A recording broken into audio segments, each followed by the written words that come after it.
در شاه کلید قبل وضعیت فعلی تو رو ارزیابی کردیم و به اصطلاح معلوم کردیم که الان کجایی یا مبدأ. این اپیزود میخوایم با اصولی ترین روش جایی که میخوای بری یا مقصد یا چشمانداز و هدف رو مشخص کنیم. پس سر نخو بگیر و با من همراه باش چون داریم میرسیم به گنج قارون. سلام زیرسی. اولی آنچه گذشت از شاه کلید دوم بریم چون این کلید ادامه کلید دومه. در شاه کلید دوم ما روی چرخ زندگی دارن هاردی وضعیت فعلی تو رو مشخص کردیم. حالا 2 سوال ازت دارم. زندگی تو چه شکلیه اگر در 8 بعد زندگی 50 امتیاز بگیری؟ چی باید بشه که بگی چرخ زندگیت خوب میچرخه؟ سوال دوم این که چطور بهش برسیم که در اپیزود 28 گنج قارون این سوال رو جواب میدیم. پس این سوال رو ته ذهنت داشته باش چون اگر چگونه رسیدن فرمول خاصی هم داشته باشه که داره در اپیزود 28 بهت میگیم. پس تو باید ذهنت آماده بشه. واسه همین از قسمت 4 تا 27 ذهنتو گرم کن تا به گنج قارون که رسیدیم سنگکوب نشی. این مرحله چشمانداز و اهداف رو طرح میکنیم. واسه همین 3 ابزار بهت میدم که میتونه کمکت کنه برای اینکه چشماندازت رو طرح کنی. اوکی. خب ابزار اول، چشمانداز تو بهتر طوری باشه که تو 8 ساله و تو 80 ساله اون رو تحسین کنه. یعنی نسخه 8 ساله تو و نسخه 80 ساله تو اون رو تحسین کنه. یعنی به همون اندازه آرمانی با انگیزه و هیجان انگیز که انگار 8 سالته که اونو نوشتی و به همون اندازه معقول، منطقی و حساب شده و محتاطانه که انگار 80 سالت بوده که اونو نوشتی. با اون خرد و با اون تدبر نوشتی. 2، بهتر طوری باشه که مردم بعد مرگ تو رو با اون یاد و تحسین کنن. ببین چقدر بزرگ میخوایم این کار رو بکنی. این چشمانداز تو باید فوق العاده بزرگ باشه اما منطقی باشه. دقیقا ما میخوایم همین رو بهت بگیم.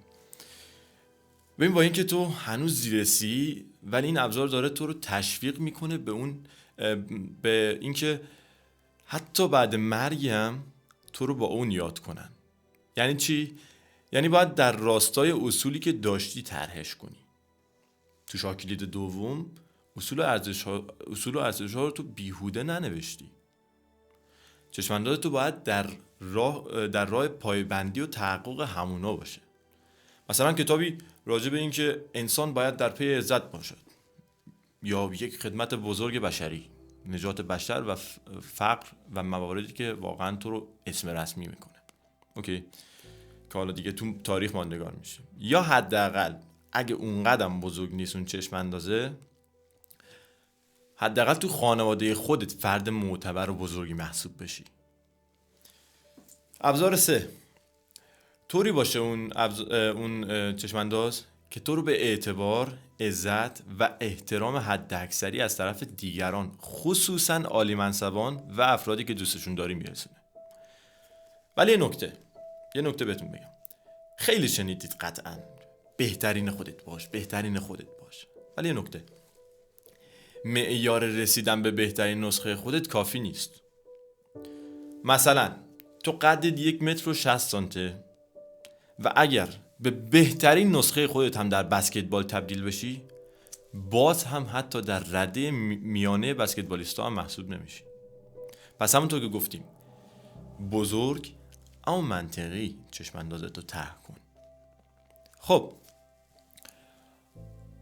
حالا که چشمانداز رو طرح کردی وقتشه که ببین ما ویدیویی که ما ساختیم قطعا قرار نیست که تو مثلا همین الان چشماندازت رو طرح کنی. تو شاید چشماندازت هفته ها طول بکشه تا واقعا با خودت کنار بیای. حالا صرفا هفته هم نه، ولی شاید مثلا 3 روز، 2 روز، 1 روز طول بکشه.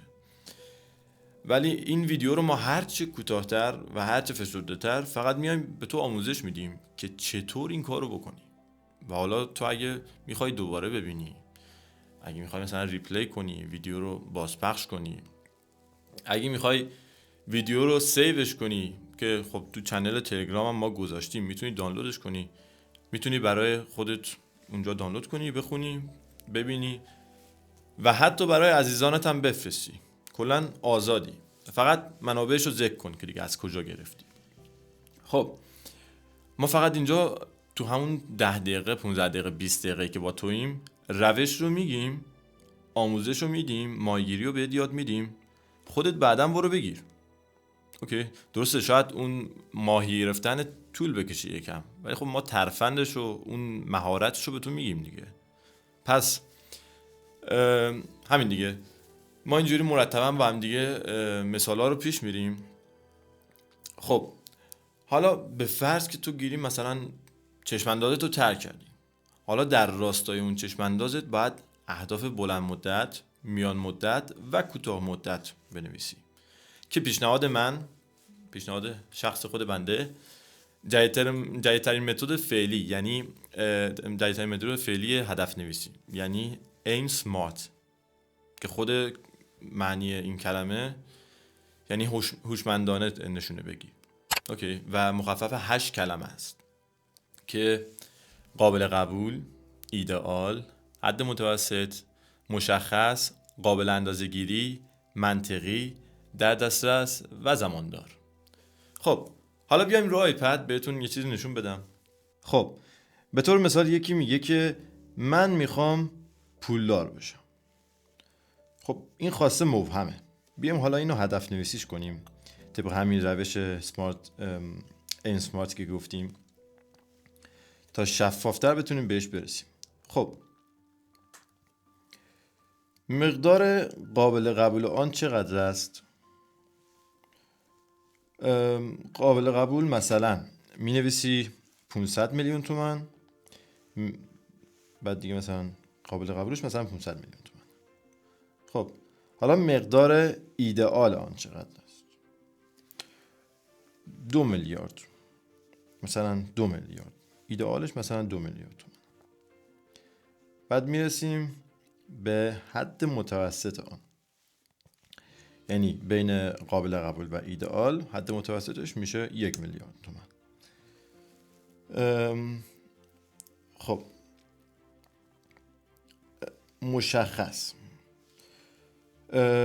مشخصه که اون چیه.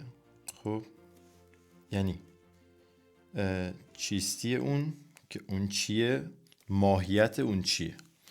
نقد میخوای باشه، طلا میخوای باشه، نقره میخوای باشه، خونه میخوای باشه، چی میخوای باشه، هر چی میتونه باشه دیگه. مثلا میگی که نقد. خب اوکی، تا اینجا فهمیدیم که 1 میلیارد تومان نقد میخوای. خب حالا چرا میخوای؟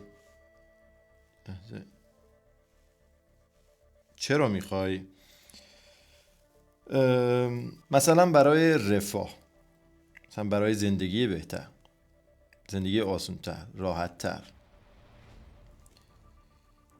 چگونه میخوای به دستش بیاری؟ چگونگیش؟ این سوالو بچه‌ها تو اپیزود 28 جوابشو بهتون میدیم، پس اینو داشته باش. ببین چون واقعا اگه توضیح خاصی هم داشته باشه این قضیه و من همین الان بهت بگم، تو نمیتونی کامل درک کنی اون قضیه رو که چطور شد. اوکی، پس ما باید اول یه جریان فکری تو ذهنت ایجاد کنیم که وقتی که اونو میگیم همونطور که اول گفتم سنگکوب نشی و درک کنی که چی گفتیم. گرفتی؟ پس عجله نکن. خب آیا قابل اندازه گیریه؟ بله، 1 میلیارد تومان وجه رایج مملکت دیگه. آیا منطقیه؟ ببین یکی هست مثلا که کلن تو کل عمرش مثلا 100 میلیون تومان بیشتر ندیده یا درآمد نداشته، الان میخواد 1 میلیارد تومان مثلا داشته باشه. خب این خیلی فاصله داره دیگه. ولی نه، مثلا یکی هست سالیانه 700 میلیون درآمد داره در میاره، حالا میخواد برسه به 1 میلیارد تومان. خب این منطقیه. پس گیریم که اینجوریه، میگیم بله. اوکی. آیا در دسترس هست؟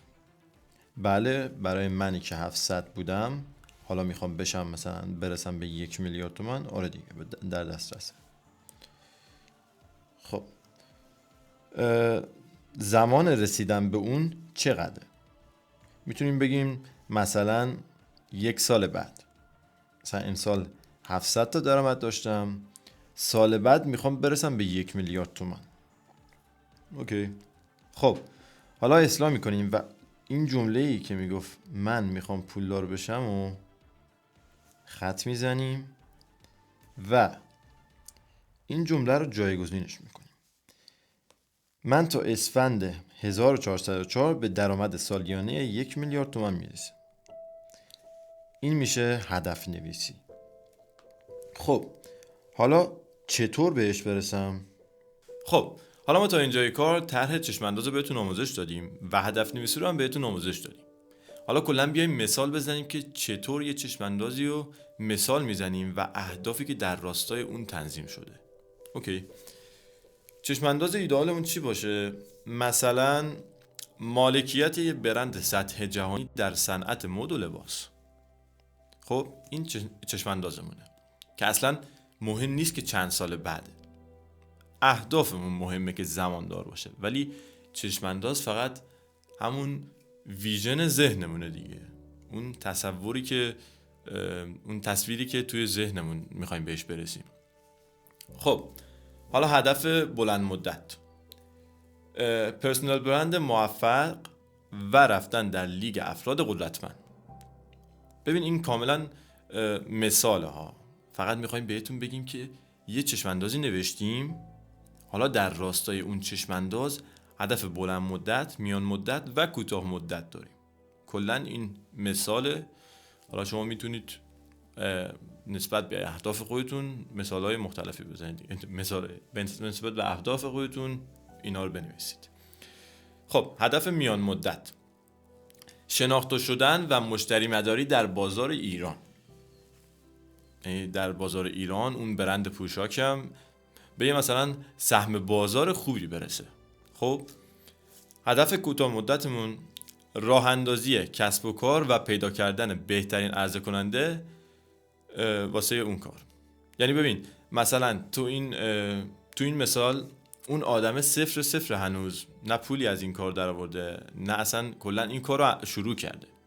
هدف کوتاه مدتش راه اندازی کسب و کارش و پیدا کردن بهترین عرضه کننده است. گرفتی؟ خب حالا هدف گذاری میکنیم. ببین هدف گذاری بیشتر برای دستیابی به هدف کوتاه مدت کاربرد داره. یعنی برای رسیدن به یه هدف کوتاه مدت یه تاکتیکی باید پیش بگیریم که اون تاکتیک رو بهش میگیم هدف گذاری. مثال خواندن کتاب پول و استارتاپ تمیز برای آگاهی بیشتر، رفتن به بازار و پیگیری برای موارد اولیه و نیازهای اولیه شروع.